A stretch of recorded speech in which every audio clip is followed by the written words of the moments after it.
Hello दोस्तों, आपका स्वागत है मेरे YouTube channel explore with Shakeel में। और आज हम आए हैं अजमेर और आपको एक लेके जाते हैं एक नई जगह पे। और कौन सी नई जगह है आप जानने के लिए वीडियो में बने रहिए। आए हैं जो भारतीय सिनेमा का जो आधार स्तंभ कह सकते हैं, जो एक समय था, जो पुराने समय की जो पहली फिल्में कहाँ से बनती थी, उसको वहाँ पर देखने के तो आपको एक मूवी भी छोटे से शॉर्ट भी दिखाया जाएगा। और आप देखना, ये जगह बिल्कुल मैगजीन किले के पास में मिली हुई है। हम वहां पहुंचने के बाद सीधे चल दिए इस भारतीय सिनेमा के इतिहास को जानने के लिए, इन भारतीय सिनेमा के दिग्गजों के बारे में। और वहाँ पर हमने 6 ईयर ऑफ फ्रीडम यानी आज़ादी के 6 वर्ष नाम एक छोटी सी मूवी थी, उसको देखा। इस पूरी मूवी की आपको क्लिप इस वीडियो में दिखाई देगी, तो आप बने रहिए और इस क्लिप को देखिए।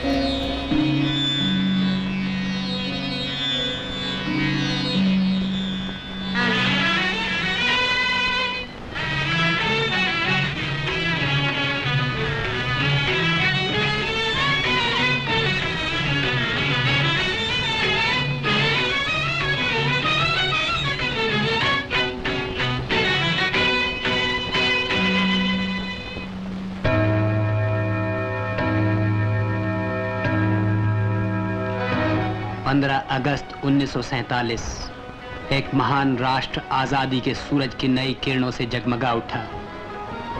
6 साल पहले हमारा देश आजाद हुआ था और ये है आजादी के 6 साल का शानदार इतिहास। इस इतिहास की एक अमर घटना है भारत के संविधान की रचना। संविधान जो भारतवासियों द्वारा भारतवासियों के लिए बनाया गया। इसी संविधान से 26 जनवरी 1950 के दिन हमने भारत के प्रजातंत्र होने की घोषणा की। India that is Bharat shall be A sovereign democratic Republic. अंतिम गवर्नर जनरल का स्थान भारत के पहले निर्वाचित राष्ट्रपति ने ग्रहण किया। इसके बाद हमारी सुप्रीम कोर्ट का उद्घाटन हुआ और फिर एक महान कार्य को पूरा किया स्वर्गीय सरदार पटेल ने। देखते ही देखते 552 रियासतें भारतीय संघ में मिल गईं। इस तरह हमारे प्रजातंत्र में एक महान प्रयोग शुरू हुआ। स्वतंत्र भारत में पहली बार आम चुनाव हुए। आम चुनाव जिनमें 17 करोड़ व्यक्तियों को वोट देने का अधिकार मिला। करोड़ों हाथों ने मिलकर अगले 5 साल के लिए देश के राजनीतिक भविष्य का निर्माण किया। अपने चुने हुए नेताओं के जरिए लोगों ने दुनिया में भारत की आवाज बुलंद की। हमारे देश में कई अंतर्राष्ट्रीय महत्व के सम्मेलन हुए। जून 1948 में देश की गरीबी और अकाल की समस्या पर विचार करने के लिए उटकमंड में अकैफे का एक सम्मेलन हुआ। नई दिल्ली में इंडोनेशिया के बारे में कॉन्फ्रेंस जनवरी 1948 में हुई, जिसमें एशिया के 18 देशों ने भाग लिया अपने हाथों से अपने भविष्य का निर्माण करने के लिए। हमारे प्रधानमंत्री की सद्भावना यात्रा से विदेशों के साथ भारत की मित्रता के संबंध और मजबूत हो गए। प्रधानमंत्री अक्टूबर 1949 में अमेरिका गए, जून 1950 में इंडोनेशिया गए और जून 1951 में उन्होंने नेपाल की यात्रा की। श्री नेहरू ने मार्च 1953 में बर्मा के प्रधानमंत्री श्री थाकिन्नू के साथ भारत और बर्मा की सीमाओं का दौरा किया। जून 1953 में कॉमनवेल्थ देशों के प्रधानमंत्रियों के सम्मेलन में श्री नेहरू ने मुख्य भाग लिया। इंग्लैंड से वापस लौटते समय सुएज नहर के बारे में जनरल नजीब से बातचीत करने के लिए वे कैरो में रुके। चीन जैसे देशों के सांस्कृतिक प्रतिनिधि मंडल हमारे देश में आए और हमारे प्रतिनिधि दूसरे देशों में गए। संयुक्त राष्ट्र संघ में भारत शांति के उसूलों पर जोर देता आ रहा है। देश में हमारे सामने समस्या थी लगभग 1 करोड़ विस्थापितों को फिर से बसाने की। इस समस्या को सुलझाने के लिए सरकार ने नए नए नगर बनाए, जैसे कि फरीदाबाद, नीलोखेड़ी, पटेल नगर, राजेंद्र नगर और गांधी धाम। छोटे बड़े सभी उम्र के लोगों को जिंदगी के नए रास्ते पर आगे बढ़ने के लिए बढ़ावा दिया गया। देश के भविष्य को उज्जवल बनाने के लिए सभी साधनों का उपयोग किया गया है। सारे देश में नदी घाटी योजनाओं की स्कीम के आधार पर काम शुरू हो गया। इनमें मुख्य हैं दामोदर घाटी योजना, भाखरा नांगर, हीराकुड, लोअर भवानी, तुंगभद्रा, काकरापारा और गंगापुर।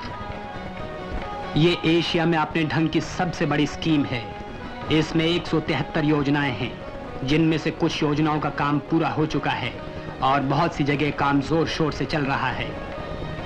इन सब योजनाओं का काम पूरा हो जाने पर अकाल का डर नहीं रहेगा और हमारे उद्योग धंधों की बिजली की जरूरत भी पूरी हो जाएगी। एक नए स्वतंत्र राष्ट्र की जरूरतों को पूरा करने के लिए हमारे उद्योग धंधों ने सचमुच बड़ी तरक्की की है। फौलाद और लोहे के अधिक उत्पादन से नई नई मिलें और नए नए कारखाने खोले गए। इन मिलों और कारखानों से हम अपने पैरों पर खड़े हो सकेंगे। हमारा उत्पादन बढ़ता जा रहा है और हम उस पूंजी को बचा रहे हैं जो हमें विदेशों से माल मंगाने पर खर्च करनी पड़ती थी। हमारे देश में हर साल छोटी बड़ी सभी चीजों का उत्पादन बढ़ता जा रहा है। भारत में बनी चीजों का उत्पादन 1947 में 97.5 था और आज 128.7 है। ये हैं देश के वो खास उद्योग जिनमें आजकल तेजी से काम हो रहा है। बिहार में सिंदरी का खाद का कारखाना, त्रावणकोर कोचीन में रेयर अर्थ्स फैक्ट्री, बंगाल में चितरंजन लोकोमोटिव वर्क्स और हिंदुस्तान शिप बिल्डिंग यार्ड्स।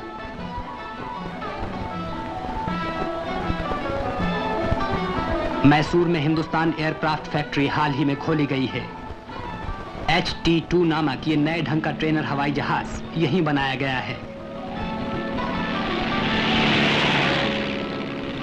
वैज्ञानिक शोध का काम भी प्रगति कर रहा है। देश के अलग अलग हिस्सों में 11 राष्ट्रीय प्रयोगशालाएं खोली जा चुकी हैं। इन सब संस्थाओं में हमारे देश के युवक वैज्ञानिकों को शोध कार्य करने की पूरी सुविधा मिलती है। आज के इस वैज्ञानिक शोध कार्य से कल हमारे देश की आर्थिक स्थिति काफी सुधर जाएगी। हमारी आर्थिक स्थिति मजबूत होती जा रही है, आने जाने के साधनों के विकास से भी। कांडला जैसे बंदरगाहों के बन जाने से नए नए नगर आबाद होंगे। हमारी रेलवे ने सेवा और तरक्की के 100 साल पूरे कर लिए। 3 नई रेलवे लाइन बनी, कांडला से डीसा तक, आसाम रेल मार्ग और जलंधर से पठानकोट तक। शहरों में टेलीफोन सिस्टम का विस्तार होता जा रहा है। लोग इससे पूरा फायदा उठा रहे हैं। छोटे छोटे गांव में अब चलते फिरते डाकघर पहुंचने लगे हैं। रात की हवाई यात्रा से हमें और हमारी डाक को तेजी के साथ ठिकाने पर पहुंचाने का काम आसान बन गया। हवाई यातायात का इंतजाम सरकार ने अपने हाथ में ले लिया है। इससे उड़ान की दिशा में तरक्की होगी। शांति या संकट के समय देश की सेवा करने के लिए नेशनल कैडेट कोर की स्थापना की गई।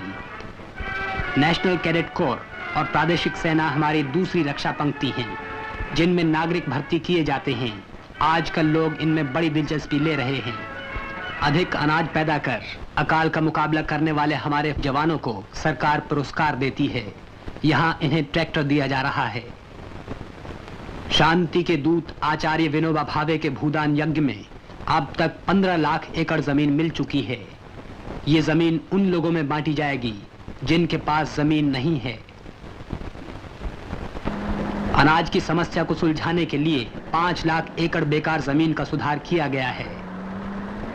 खेती बाड़ी के नए तरीके अपनाए जा रहे हैं, जैसे कि चावल बोने का जापानी तरीका। इससे अपनी अनाज की जरूरत को हम खुद पूरा कर सकेंगे।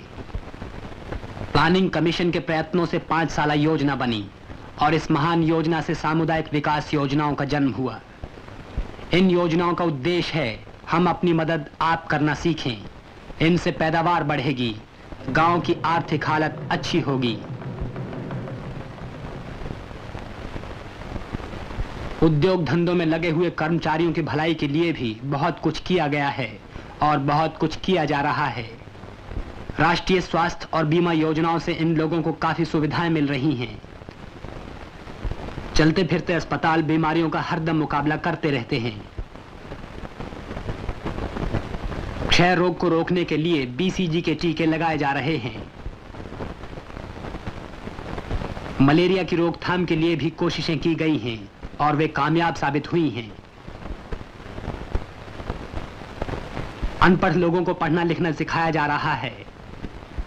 बड़ी उम्र के लोगों को पढ़ाने और समाज शिक्षण योजनाओं के काम में बड़ी तरक्की हुई है। इस तरह छोटे बड़े सभी उम्र के और सभी वर्ग के लोग शिक्षा के उजाले में आगे कदम उठा रहे हैं।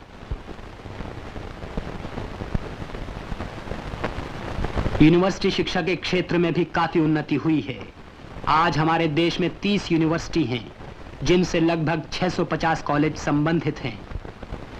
अंधे लोगों को खास ढंग से तालीम देने के लिए लगभग 50 स्कूल खोले गए हैं।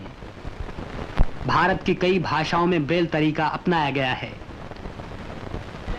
सांस्कृतिक क्षेत्र में देश की कलाओं के विकास के लिए संगीत नाटक एकेडमी की स्थापना की गई है।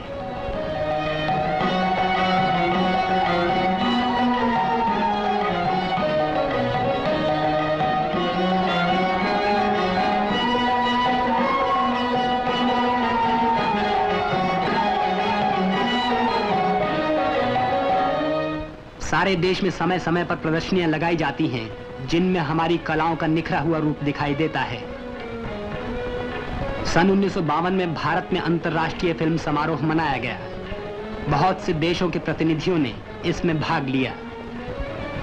एशिया में यह अपने ढंग का पहला समारोह था। बापू के दिखाए हुए रास्ते पर हम आगे बढ़े आजादी की राह पर, राष्ट्रपिता के विचारों की रोशनी में, उनकी शक्ति के सहारे। गांधी जी की स्मृति में जनवरी 1953 में एक सम्मेलन हुआ। उनके संदेश और सिद्धांतों की ज्योत जगमगा उठी। जगमगा उठा उनकी आत्मा का प्रकाश, जो अनंत काल तक हमें मानवता का मंगल पथ दिखाता रहेगा।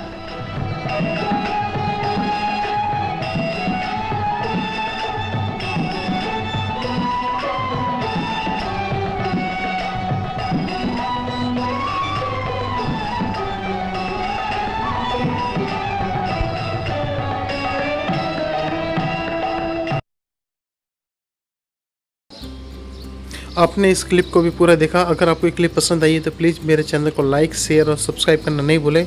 अगर आप इस जगह आना चाहते हैं तो आपको अजमेर आना पड़ेगा।